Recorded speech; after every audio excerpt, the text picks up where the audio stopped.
এই যে শোপিসটা দেখছেন এটা আর্চিজের, আর এটা আমাকে গিফট করেছিল প্রিয়াঙ্কা বলে আমার একটা বান্ধবী কলেজ লাইফে, খুব প্রিয় এটা, তাই শ্বশুরবাড়িতে স্বাদ করে নিয়েছিলাম।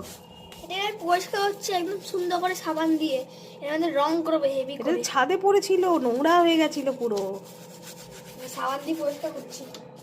আচ্ছা, কি করবি এটাকে? এটাকে রং করবে হেভি সুন্দরভাবে দিয়ে সাজাবো। আচ্ছা ঠিক আছে, দেখি কি করিস। কি ভাবছেন আমার ছেলে করলো এটা?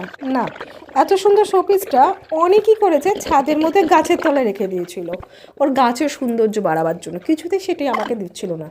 রং উঠে পুরো সাদা, আর এত ময়লা হয়েছিল যে দেখার মতন না। আমার ছেলে হঠাৎ করে তুলে নিয়ে এসে বললো, মা এত সুন্দর জিনিসটাকে আমি সুন্দর করে রং করব, পরিষ্কার করি।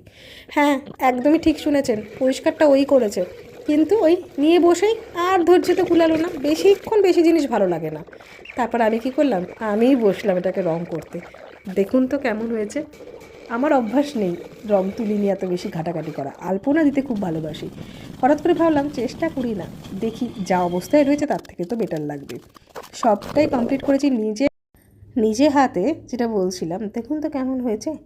লাস্টটুকু ওই শেডিংটা আমার ছেলে এসে আবার একটু পূর্ণ করে দিল, ও বেশ শেডিংটা ভালো করে। দেখুন তো কেমন লাগছে।